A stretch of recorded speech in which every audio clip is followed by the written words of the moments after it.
दोस्तों, स्वागत है आपका हमारे चैनल आर के वर्मा में बुलाखीराम नाई और गंगाराम पटेल की नई मजेदार कहानी।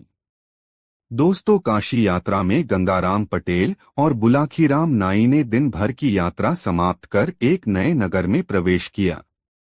वहां उन्होंने ठहरने के लिए एक उचित स्थान की खोज की और वहीं रैन बसेरा करने का निश्चय कर लिया। और पटेल ने बुलाकी को पैसे देकर शहर में भोजन का सामान लेने भेज दिया और स्वयं अपनी दिनचर्या को निपटाने में व्यस्त हो गए। बुलाकी सामान लेने बाजार गया। उसने रास्ते में एक अनोखा दृश्य देखा। एक औरत अपने पति से बोल रही थी, आखिर तुम मुझे यह विद्या क्यों नहीं सिखाते? उसका पति बोला, अगर मैंने तुम्हें यह विद्या सिखाई तो मैं जीवित नहीं रहूंगा। स्त्री ने कहा, तुम झूठ बोले रहे हो। जा वह आदमी जिरा ने तुम्हें यह विद्या सिखाई थी, सिखाने के बाद मर गया था। तुम कैसे मर जाओगे? कुछ भी हो, मैं तुमसे यह विद्या सीख कर ही रहेंगी। अगर तुम मुझे नहीं सिखाओगे तो मैं प्राण त्याग दूंगी। यह कहकर अपनी कोठरी का दरवाजा बंद करके चिल्लाती रही और गाली गलौज करती रही। व्यापारी उसका यह हाल देखा तो उसने स्त्री को समझाया, तू बेकार जिद करती है, यह विद्या तेरे सीखने योग्य नहीं है। स्त्री ने कहा, जब तक तुम मुझे यह भेद नहीं बताओगे मैं खाना पीना छोड़े रहूंगी और इसी प्रकार चिल्लाती रहूंगी। इस घर व्यापारी तनिक क्रोधित हो उठा और बोला, अरे मूर्ख, यदि मैं तेरी बात मान लूंगा तो तू विधवा हो जाएगी। मैं मर जाऊंगा। स्त्री ने कहा, तुम जियो या मरो मेरी बला से, लेकिन मैं तुमसे यह सीख कर ही रहूंगी कि पशुओं की बोली कैसे समझी जाती है। व्यापारी ने जब देखा कि वह महामुखा अपना हठ छोड़ ही नहीं रही है तो उसने अपने और ससुराल के रिकोदारी को बुलाया ताकि से उस स्त्री को अनुचित हठ लोड़ने के लिए समझाएं। उन लोगों ने भी उस मूर्ख स्त्री को हर प्रकार समझाया, लेकिन वह अपनी जिद से न हटी। उसे इस बात की बिल्कुल चिंता न थी कि उसका पति मर जाएगा। बुलाकी इस बार भी लौटा और एक नई खबर उसके पास तैयार थी। पटेल जी ने पूछा, क्या बात है भाई बुलाकी, तू आज फिर किसी चिंता में पड़ गया ऐसा लगता है। उसने सोचा इस खबर को पटेल को अभी सुनाऊंगा तो पटेल जी यह कहकर टाल देंगे कि रात्रि होने दे, भोजन करने के पश्चात बिस्तर पर लेटते समय तुझे तेरी बात का उत्तर दे दूंगा। इसलिए उसने वह बात उस समय पटेल को नहीं बताई। वह बात को पेट में डाले रहा। जब वे दोनों भोजन करके निवृत्त हो गए तब बुलाकी ने बात छेड़ी, पटेल जी, आज भी इस शहर में मैं एक नई घटना देख आया हूँ। ठीक है, उस घटना का वर्णन कर, फिर उसे सुनकर मैं तेरी बात का उत्तर दूंगा, पटेल ने कहा। फिर बुलाकी ने सारा हाल पटेल जी को कह सुनाया। पटेल जी बुलाकी की बात का उत्तर देते हुए बोले, बुलाकी, यहाँ से 25 कोस दूर एक गांव है, वहाँ एक बड़ा व्यापारी था। गांव में जिसके पास बहुत से मकान, पालतू पशु और कारखाने थे। एक दिन वह अपने परिवार सहित कारखानों, मकानों और पशुशालाओं आदि का मुआयना करने के लिए गांव में गया। उसने अपनी एक पशुशाला भी देखी जहां एक गया और एक बैल बंचे हुए थे। उसने देखा कि व्यापारी पशु पक्षियों की बोली समझता था, इसलिए वह चुपचाप खड़ा होकर दोनों की बातें सुनने लगा। बैल गधे से कह रहा था, तू बड़ा ही भाग्यशाली है जो मालिक तेरा इतना ख्याल रखता है। खाने की दोनों समय जी और पीने के लिए साफ पानी मिलता है। इतने आदर साकार के बदले तुहां से केवल यह काम लिया जाता है कि कभी मालिक तेरी पीठ पर बैठकर कुछ दूर राफर कर लेता है। और तू जितना भाग्यवान है, मैं उतना ही अभागा हूँ। मैं सरवरा होते ही पीठ पर हल लाद कर जाता हूँ। यहाँ दिन भर हलवाते मुझे हल में जीत कर चलाते हैं। गधे ने यह सुनकर कहा, ऐ भाई, तेरी बातों से लगता है कि सचमुच तुझे बड़ा कष्ट है।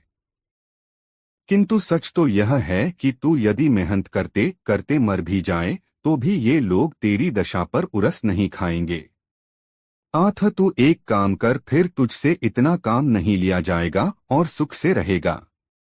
ऐसा क्या करूं मित्र, उत्सुकता से बैल ने पूछा। बैल के पूछने पर गधे ने कहा, तू झूठ मूठ का बीमार पड़ जा। एक शाम की दाना भूसा मत खा और अपने स्थान पर इस प्रकार लेट जा कि अब मरा कि उब मरा। दूसरे दिन सुतरह जब हलवाहा बैल को लेने के लिए पशुशाला में पहुंचा तो उसने देखा कि रात की लगाई सानी ज्यों की त्यों रखी है और बैल धरती पर पड़ा हाँफ रहा है। उसकी आंखें बंद है और उसका पेट फूला हुआ है। हलवाहे ने समझा कि बैल बीमार हो गया है। यही सोचकर उसने उसे हल में न जीता। उसने व्यापारी को बैल की बीमारी की सूचना दी। व्यापारी यह सुकर जान गया कि बैल ने गधे की शिक्षा पर अमल करके स्वयं को रोगी दिखाया है। उसने हलवाहे से कहा, आज गधे को हल में जोत लो। तब हलवाहे ने गधे को लल में जीतकर उससे सारा दिन काम लिया। इधर बैल दिन घर बड़े आराम से रहा। यह नांद की सारी सानी खा गया और गधे को दुआएं देता रहा। जब गधा गिरता पड़ता खेत से आयाती बैल ने कहा, भाई तुम्हारे उपदेश के कारण मुझे बड़ा सुख मिला। गया थकान के कारण उत्तर न दे सका और आकर अपने स्थान पर गिर पड़ा। यह मन ही मन अपने को चिक्कारने लगा, अभागे, तूने बैल को आराम पहुंचाने के लिए अपनी सुख सुविधा में व्यवधान डाल दिया। दूसरे दिन व्यापारी रात्रि भोजन के पश्चात अपनी पानी के साथ गमे की प्रतिक्रिया जानने के लिए पशुशाला में जा बैठा और पशुओं की बातें सुनने लगा। गधे ने बैल से पूछा, सुबह पाब हलवाहा तुम्हारे लिए दाना घास लाएगा तो तुम क्या करोगे? जैसा तुमने कहा वैसा ही करूंगा, बैल ने उत्तर दिया। इस पर गधे ने कहा, नहीं, ऐसा मत करना वरना जान से जाओगे। शाम को लौटते समय हमात ध्वामी तुम्हारे हलवाहे से कह रहा था कि कल किसी कसाई और चर्मकार को बुला लाना और बैल जो चीमार हो गया है उसका मांस और खाल बेच डालना। मैंने जो सुना था वह मित्रता के नाते बता दिया। अब तेरी इसी में भलाई है कि सुबह तेरे आगे चारा डाला जाए तो तू जैसे जल्दी से उठकर खा लेगा और स्वस्थ बन जाना। फिर हमारा स्वामी तुड़ो स्वस्थ देखकर तुझे मारने का इरादा छोड़ देगा। यह बात सुनकर बैल भयभीत हो गया। भाई, ईश्वर तुझे सदा सुखी रखे, तेरे कारण मेरे प्राण बच गए। अब मैं वही करूंगा जैसा तूने कहा है। गधे और बैल की बातें सुनकर व्यापारी ठहाका लगाकर हंस पड़ा। उसकी स्त्री को इस बात से बड़ा आक्ष हुआ।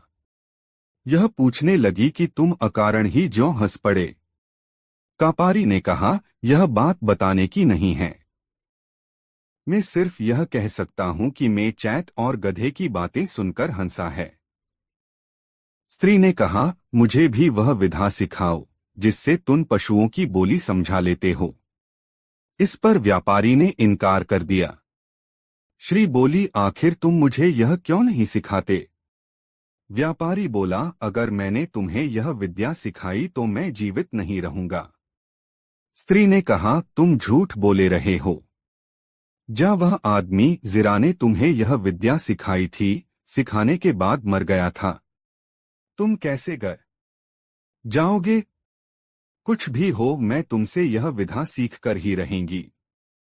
अगर तुम मुझे नहीं सिखाओगे तो मैं प्राण त्याग दूंगी। यह कहकर यह व्यापारी की रात्रि घर में आ गई और अपनी कोठरी का दरवाजा बंद करके रात भर चिल्लाती रही और गाली गलौज करती रही। व्यापारी रात को तो किसी तरह सो गया, लेकिन दूसरे दिन भी यही हाल देखा तो उसने स्त्री को समझाया, तू बेकार जिद करती है, यह विद्या तेरे सीखने योग्य नहीं है। स्त्री ने कहा, जब तक तुम मुझे यह भेद नहीं बताओगे मैं खाना पीना छोड़े रहूंगी और इसी प्रकार चिल्लाती रहूंगी। इस घर व्यापारी तनिक क्रोधित हो उठा और बोला, अरे मूर्ख, यदि मैं तेरी बात मान लूंगा तो तू विधवा हो जाएगी। मैं मर जाऊंगा। स्त्री ने कहा, तुम जियो या मरो मेरी बला से, लेकिन मैं तुमसे यह सीख कर ही रहूंगी कि पशुओं की बोली कैसे समझी जाती है। व्यापारी ने जब देखा कि वह महामुखा अपना हठ छोड़ ही नहीं रही है, तो उसने अपने और ससुराल के रिकोदारी को बुलाया ताकि से उस स्त्री को अनुचित हठ लोड़ने के लिए समझाएं। उन लोगों ने भी उस मूर्ख स्त्री को हर प्रकार समझाया, लेकिन वह अपनी जिद से न हटी। उसे इस बात की बिल्कुल चिंता न थी कि उसका पति मर जाएगा। छोटे बच्चे मां की दशा देखकर रोने लगे। व्यापारी की समय में ही नहीं आ रहा था कि वह अपनी स्त्री को कैसे समझाए कि इस विधा को सीखने का हठ ठीक नहीं है। वह अजीब दुविधा में था, अगर मैं बताता हूं तो मेरी जान जाती है, और नहीं बताता तो मेरी स्त्री रो रो कर मर जाएगी। इसी उधेड़बुन में वह अपने घर के बाहर जा बैठा। तभी उसने देखा कि उसका कुत्ता उसके मुर्गे को मुर्गियों के साथ विहार करते देखकर गुर्राने लगा है। कुत्ते ने मुर्गे से कहा, तुझे लब्जा नहीं आती कि आज के जैसे दुखदाई दिन भी तू मौजमजा कर रहा है। मुर्गे ने कहा, आज ऐसी क्या बात हो गई कि मैं आनंद न करूं। कुत्ता बोला, आज हमारे स्वामी अति चिंतातुर है। उसकी स्त्री की गति मारी गई है और वह उसरो ऐसे भेद की पूछ रही है जिसे बताने से हमारा मालिक तुरंत ही मर जाएगा। लेकिन जब यदि वह उसे वह भेद नहीं बताएगा तो उसकी स्त्री रो रो कर मर जाएगी।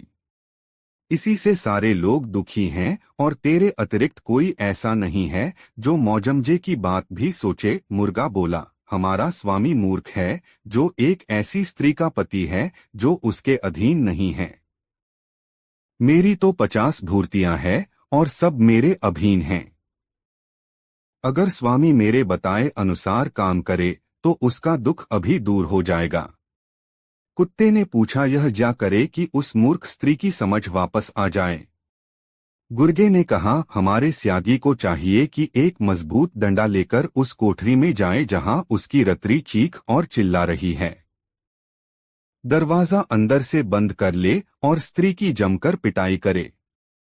कुछ देर बाद उसकी सथी अपना हठ जोड़ देगी। मुर्गे की बात सुनकर व्यापारी में जैसे नई चेतना आ गई। वह उठा और एक मोटा गंडा लेकर उस कोठरी में जा पहुंचा जिसमें बैठी उसकी स्त्री चीख चिल्ला रही थी। दरवाजा अंदर से बंद करके व्यापारी ने स्त्री पर ठंडे बरसाने शुरू कर दिए। कुछ देर चीख पुकार करने पर भी जब स्त्री ने देखा कि हन्हे पड़ते ही जा रहे हैं तो वह घबरा उठी। वह पति के पैरों पर गिरकर कहने लगी, अब हाथ रोक लो, अब मैं कभी ऐसी जिद नहीं करूंगी। इस पर व्यापारी ने हाथ रोक लिया और मुर्गे को मन ही मन धन्यवाद दिया जिसके सुझाव से उसकी पानी नीचे राब्ते पर आ गई थी। कहानी का समापन करते हुए गंगाराम पटेल ने बुलाखी नाई से कहा, बुलाखी राम, आज तू जिस दृश्य को देखकर आया था वह दृश्य उसी समय का था। अब बता, तेरी जिज्ञासा शांत हुई या नहीं? हो गई पटेल जी, बुलाखी बोला, आप तो जैसे अंतर्यामी हैं। सारी कहानी का खाका मेरी आंखों के सामने ऐसे नाच उठा जैसे यह घटना मेरे सामने ही घटित हुई हो। बस तो फिर अब सो जा। यह कहकर गंगाराम ने आंखें मूंद लीं। दोस्तों, कहानी कैसी लगी कमेंट में जरूर बताएं। दोस्तों, काशी यात्रा में गंगाराम पटेल और बुलाखीराम नाई ने दिन भर की यात्रा समाप्त कर एक नए नगर में प्रवेश किया। वहां उन्होंने ठहरने के लिए एक उचित स्थान की खोज की और वहीं रैन बसेरा करने का निश्चय कर लिया। और पटेल ने बुलाखी को पैसे देकर शहर में भोजन का सामान लेने भेज दिया और स्वयं अपनी दिनचर्या को निपटाने में व्यस्त हो गए। बुलाखी इस बार भी लौटा और एक नई खबर उसके पास तैयार थी। पटेल जी ने पूछा, क्या बात है भाई बुलाखी, तू आज फिर किसी चिंता में पड़ गया ऐसा लगता है। उसने सोचा इस खबर को पटेल को अभी सुनाऊंगा तो पटेल जी यह कहकर टाल देंगे कि रात्रि होने दे, भोजन करने के पश्चात बिस्तर पर लेटते समय तुझे तेरी बात का उत्तर दे दूंगा। इसलिए उसने वह बात उस समय पटेल को नहीं बताई। वह बात को पेट में डाले रहा। जब वे दोनों भोजन करके निवृत्त हो गए तब बुलाखी ने बात छेड़ी, पटेल जी, आज भी इस शहर में मैं एक नई घटना देख आया हूँ। ठीक है, उस घटना का वर्णन कर। फिर उसे सुनकर मैं तेरी बात का उत्तर दूंगा, पटेल ने कहा। पटेल जी, आज जब मैं बाजार से यहाँ आ रहा था तब मैंने एक घर में देखने ही देखते उस घर में कोहराम मच गया। उस घर के पड़ोसियों ने उस घर की सेठानी को सांत्वना देने की बहुत कोशिश की, पर उसका मन शांत होने का नाम नहीं ले रहा था। उसका रुदन बढ़ता ही गया। रुदन विलाप करते उसकी हालत पागलों जैसी हो गई थी। तभी उसकी नजर रोते हुए काफूर पर पड़ी तो अनायास ही उसके मुंह से निकल गया, काफूर, खड़ा खड़ा क्या देख रहा है? जब मालिक ही नहीं रहे तो यह वैभव अब किस काम का? इस सब को तू मिट्टी में मिला दे। पटेल जी में ये सुनकर हैरान हो गया कि वहाँ क्या हो रहा था और वो आदमी कौन था जो कह रहा था सब खत्म कर दे, और बाद में क्या हुआ इस रहस्य से पर्दा उठाइए। बुलाखी की यह सारी बात सुन पटेल जी बोले। बुलाखी यहाँ से कुछ दूर एक नगर है। वहाँ 100 साल पहले एक बहुत बड़ा व्यापारी था जिसके पास काफूर नाम का एक गुलाम था। व्यसरी था, उसे अपने सिद्धांतों पर चलना सबसे प्रिय था। उसकी देखादेखी काफूर ने भी अपना एक सिद्धांत बना लिया। उसका सिद्धांत था 6 महीने में एक छोटा सा झूठ और 12 महीने में एक बार कोई बड़ा झूठ बोलना।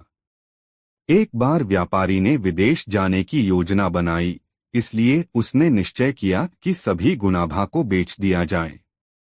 यह काम उसने एक दलाल को सौंप दिया।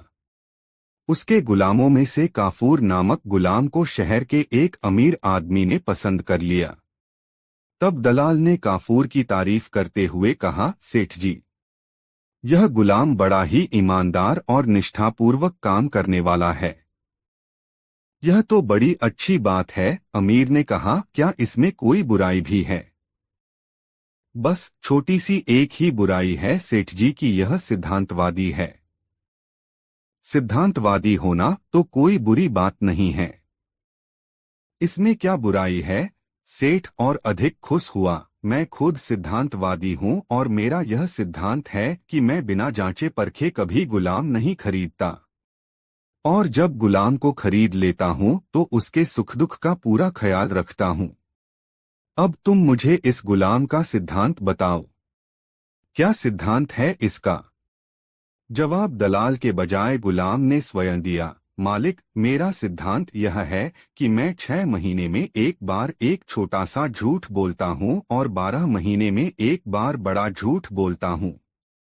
बस यह सुनकर व्यापारी खिलखिलाकर हंस पड़ा और बोला, बस इतनी सी बात है, मुझे कोई ऐतराज नहीं है। झूठ कौन नहीं बोलता? हम लोगों को तो हर रोज ढेरों झूठ बोलना पड़ता है। झूठ के बिना तो व्यापार चल ही नहीं सकता। व्यापारी ने दलाल को गुलाम की कीमत अदा की और उसे अपने साथ ले गया। काफूर बहुत मेहनती गुलाम था, साथ ही वह व्यवहार कुशल भी बहुत था। वह अपने मालिक की हर आज्ञा का पालन करता था है। व्यापारी का कठिन से कठिन काम वह चुटकी बजाते कर दिखाता था। इतना ही नहीं, कई बार तो उसने उसे संकट से भी उबारा था। उसने अपने परिश्रम और ईमानदारी से अपने मालिक और मालकिन का दिल जीत लिया। वे दोनों काफूर के व्यवहार से बहुत प्रभावित थे। इस प्रभाव का ही यह परिणाम था कि कुछ दिनों बाद ही उन्होंने काफूर को अपना निजी गुलाम बना लिया। एक बार व्यापारी के घर पर कुछ मेहमान आए हुए थे। व्यापारी ने उनके सम्मान में एक दावत का आयोजन किया। यह आयोजन व्यापारी ने अपने रंगमहल में किया था और यह स्थान शहर से बाहर था। दावत शुरू होने वाली थी कि तभी व्यापारी को ख्याल आया कि वह अपना सोने का अतरदान तो घर पर ही भूल गया है। उसने काफूर को बुलाकर उससे तुरंत घर जाकर अतरदान लेकर आने के लिए कहा। मालिक का आदेश पाकर काफूर तुरंत घर के लिए रवाना हो गया। काफूर को इस व्यापारी के यहाँ गुलामी करते हुए आज 6 महीने पूरे हो रहे थे। रास्ते में उसे याद आया कि अपने सिद्धांत के अनुसार उसे आज ही कोई छोटा सा झूठ बोलना चाहिए। काफूर को इस तरह का छोटा मोटा झूठ बोलने के लिए कोई कहानी गढ़ने में अधिक समय नहीं लगता था। अतः उसने तुरंत एक कहानी गढ़ ली। उसने रास्ते से मिट्टी उठाकर अपने शरीर पर लगा ली, सिर के बाल बिखेर लिए। फिर वह रोता पीटता घर के आंगन में जा पहुंचा तथा बिना कुछ कहे आपा पीट पीट कर विलाप करने लगा, कितना नेक था मेरा मालिक। या अल्लाह, तूने मेरे मालिक को इतनी जल्दी क्यों उठा लिया। अच्छा होता कि मालिक के बदले तू मुझे उठा लेता।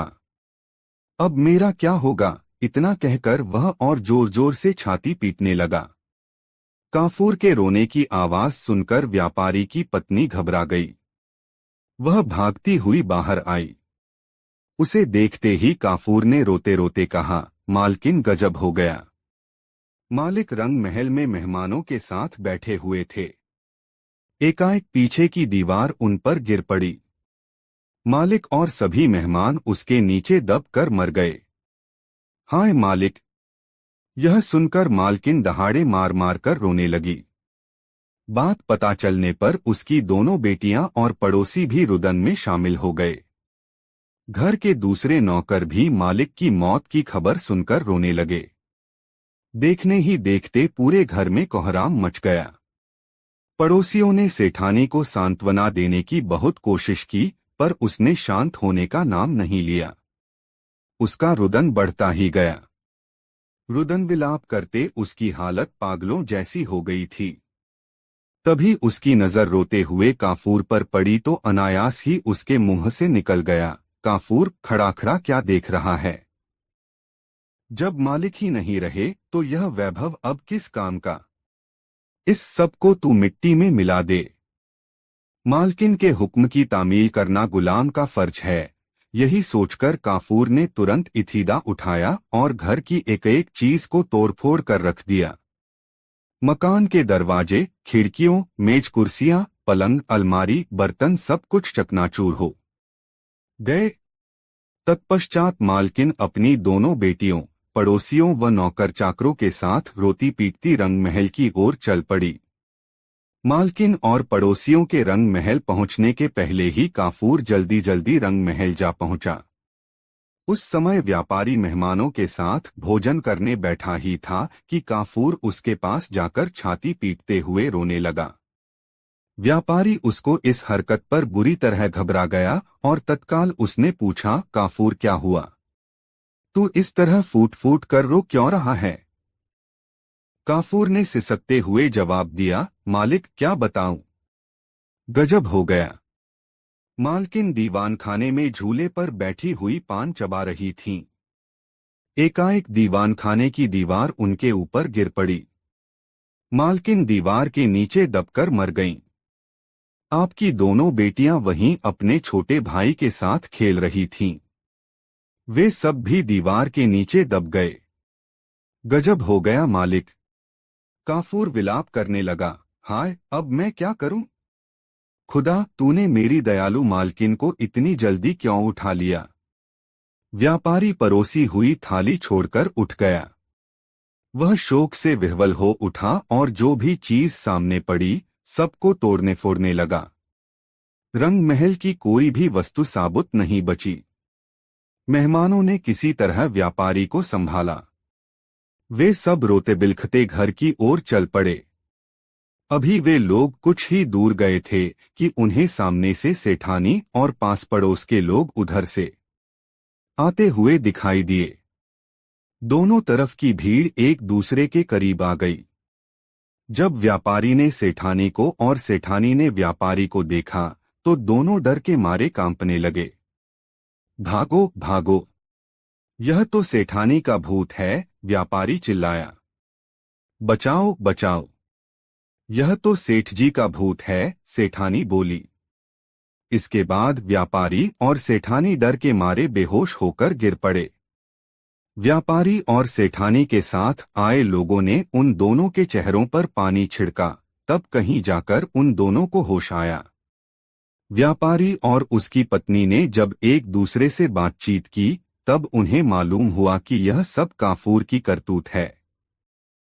उन्होंने काफूर के इस झूठ के कारण हुए नुकसान और तोड़फोड़ के बारे में भी एक दूसरे को बताया। व्यापारी और सेठानी को काफूर पर बहुत गुस्सा आया। उन्होंने काफूर को डांटते हुए कहा, तूने यह घिनौनी हरकत क्यों की? आखिर तुझे इस करतूत से क्या हासिल हुआ? काफूर बोला, मालिक, मैंने जो कुछ किया है अपने सिद्धांत के अनुसार ही किया है। आपको याद होगा, मैंने आपसे 6 महीने में एक बार एक छोटा झूठ बोलने की बात की थी। आज मुझे आपके यहाँ गुलामी करते हुए 6 महीने पूरे हो रहे थे, इसलिए मुझे आज एक छोटा झूठ बोलना ही पड़ा। मैंने तो केवल छोटा सा झूठ बोला था, लेकिन मालकिन ने आदेश दिया तो मुझे मजबूर होकर घर का सारा सामान तोड़ना पड़ा। क्या करता, मालकिन के हुक्म का पालन करना मेरा धर्म था। व्यापारी गुस्से से बोला, नालायक, तोड़फोड़ करने से पहले तूने नुकसान के बारे में तो विचार कर लिया होता। तूने हमारा लाखों रुपए का नुकसान कर डाला और ऊपर से जबान लड़ा रहा है।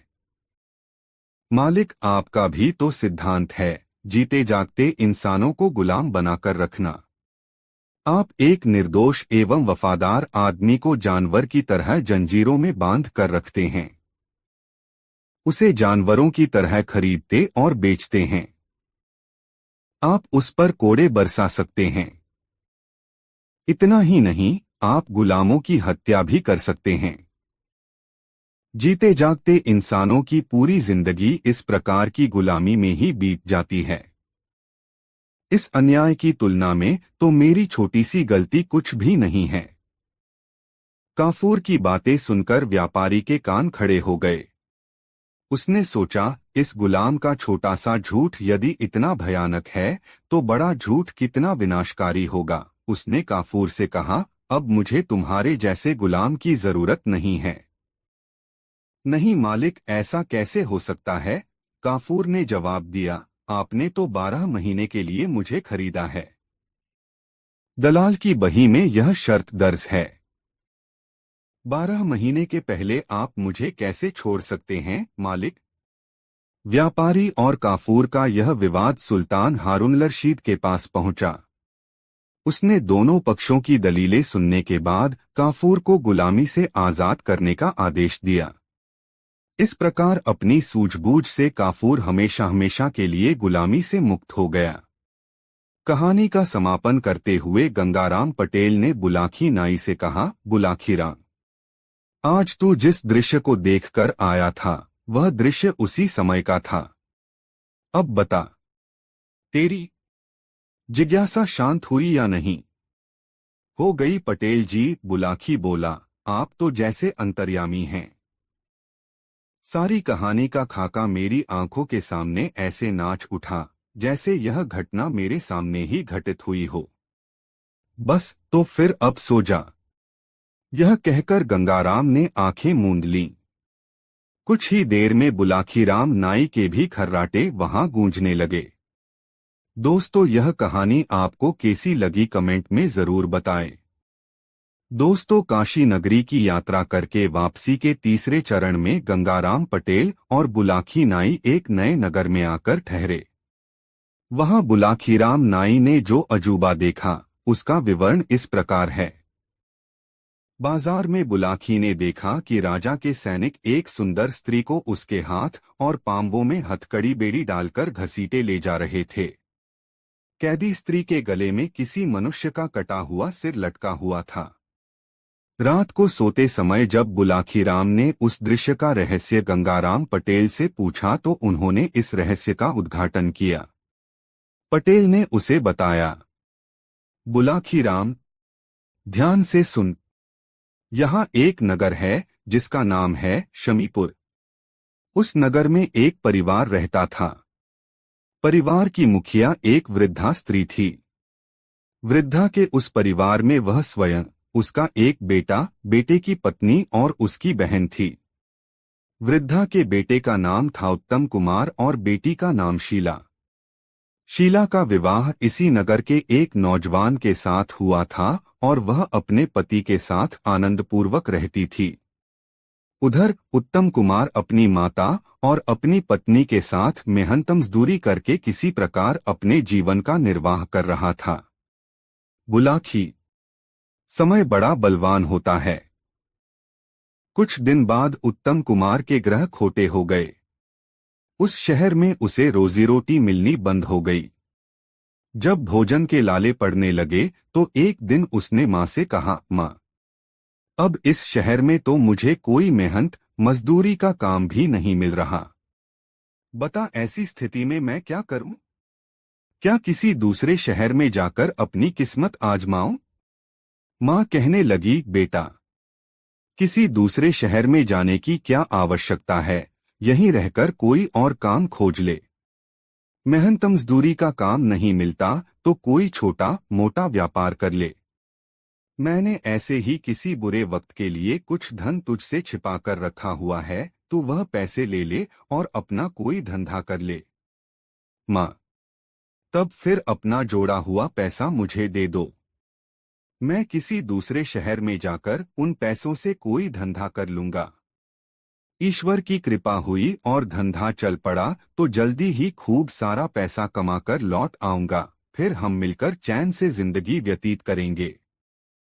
ठीक है बेटा, यदि तेरा ऐसा ही आग्रह है तो ले, यह पैसे ले जा और इससे कोई काम धंधा कर लेना, कहकर उसकी वृद्ध माता ने अपने जमा किए रुपए उसे दे दिए। उत्तम कुमार फिर अपनी पत्नी के पास गया और उससे कहा, देखो शांता, मैं परदेश में जीविका उपार्जन करने के लिए जा रहा हूँ। जब तक मैं वापस लौटकर आऊं, तुम मेरी बूढ़ी माँ की भली प्रकार सेवा करती रहना। ध्यान रखना, उसे किसी प्रकार का कष्ट न हो। उसकी पत्नी यह सुनकर उससे आग्रह करने लगी कि वह उसे भी अपने साथ ले चले। एक से दो भले होते हैं। वह भी उसके काम धंधे में उसकी मदद कर दिया करेगी। लेकिन उत्तम कुमार ने उसके इस अनुरोध को नहीं माना और अपनी पत्नी को किसी तरह समझा बुझाकर परदेश को चला गया। बुलाखी। अपनी माँ के द्वारा दिए हुए रुपयों से उसने एक नगर में जाकर कुछ धंधा करने का विचार किया, किंतु उस धंधे के लिए वह रुपया काफी नहीं था। अतः उसने धंधे का विचार त्यागा और किसी नौकरी की खोज शुरू कर दी। शीघ्र ही एक हीरे जवाहरात के व्यापारी ने उसे अपनी सेवा में रख लिया। उत्तम कुमार मेहनती तो था ही, शीघ्र ही उसने अपनी सेवा से व्यापारी को प्रसन्न कर लिया। इससे व्यापारी ने उसे अपनी दुकान में ही रात को सो जाने की आज्ञा दे दी। तब किराए के जिस मकान में उत्तम कुमार रहता था, उससे उत्तम ने अपना सामान समेटा और व्यापारी की दुकान में आकर रहने लगा। संयोग की बात कि एक दिन रात के समय दुकान में 8 चोर नकब लगाकर अंदर घुस आए और व्यापारी की दुकान से लाखों रुपयों का माल ले उड़े। उत्तम कुमार ने उन चोरों को चोरी करते देख लिया था, लेकिन वह जानबूझकर कुछ न बोला। उसने सोचा कि ये चोर संख्या में 8 हैं, इस वक्त अगर मैंने इन्हें ललकारा और इनका मुकाबला किया तो ये मुझ पर काबू करके मेरा गला रेत जाएंगे। बेहतर यह है कि इस समय मैं चुपचाप लेटा रहूं और जब यह चोर चोरी करके जाने लगें तो इनका पीछा करके इनके ठिकाने का पता लगा लूं। बाद में सेठ जी को जाकर इनके ठिकाने का पता बता दूंगा। ऐसा विचार करके जब दुकान में चोरी करके चोर बाहर निकले तो वह उन चोरों के पीछे लग गया। चोर नगर से दूर एक जंगल में पहुंचे। वहां उन्होंने बरगद के एक वृक्ष के नीचे बहुत गहरा गड्ढा खोदा और चोरी का सारा माल उस गड्ढे में गाड़कर ऊपर से भूमि को एकसार करके चले गए। उत्तम कुमार भी उस जगह को देखकर चला आया और दुकान पर आकर सो गया। सुबह जब दुकान में चोरी का पता चला तो व्यापारों के हाथ पांव फूल गए। हिसाब लगाया गया तो पता चला कि चोर 10 लाख रुपए से भी ज्यादा के माल पर हाथ साफ कर गए थे। उस माल पर व्यापारी ने राजा को कर भी नहीं चुकाया था, अतः वह पुलिस में रिपोर्ट भी दर्ज न करा सका। रिपोर्ट दर्ज कराता तो कर चोरी के आरोप में राजा उसे दंडित करता। आठ वह रो पीट कर अपने दुर्भाग्य को कोसता हुआ खामोश रह गया। उत्तम कुमार अपने मालिक की हालत देख रहा था। वह उसके पास पहुंचा और कहा, सेठ जी, माल चले जाने का अफसोस मत कीजिए, वह माल फिर से आपको मिल जाएगा। सेठ चौंका, वह भला कैसे? उसने पूछा। उत्तम कुमार बोला, मैंने उस स्थान को देख लिया है जहां वे उस माल को छिपाकर रख गए हैं। तब तो भाई तुम मुझे उस जगह पर ले चलो। माल बरामद हो गया तो मैं तुम्हें पुरस्कारों से लाद दूंगा। व्यापारी व्यग्रता से बोला। हाँ हाँ, जरूर ले चलूंगा सेठ जी, लेकिन यह काम मैं आपसे कोई पुरस्कार पाने के लिए नहीं, अपितु अपना कर्तव्य समझकर करूंगा। आप शायद यह सोच रहे होंगे कि जब चोर चोरी करने के लिए दुकान में घुसे थे तो मैंने अपने कर्तव्य का निर्वाह क्यों नहीं किया, क्यों मैंने चोरों को नहीं ललकारा। तो सेठ जी, इसका कारण यह था कि मैं अकेला और चोर संख्या में 8 थे। मेरे पास सिर्फ एक डंडा था और उनके हाथों में खतरनाक हथियार थे। उस हालत में यदि मैं सांस भी निकालता तो वे तत्काल मुझे कत्ल कर डालते। इसीलिए उस वक्त तो मैं चुपचाप रह गया था। बाद में जब मैंने उन चोरों का पीछा किया तो मुझे उस स्थान का पता चल गया जहां चोरों ने चोरी का माल गाड़ा है। तत्पश्चात उत्तम कुमार व्यापारी को उस स्थान पर ले गया जहां चोरों ने चोरी का माल दबाया था।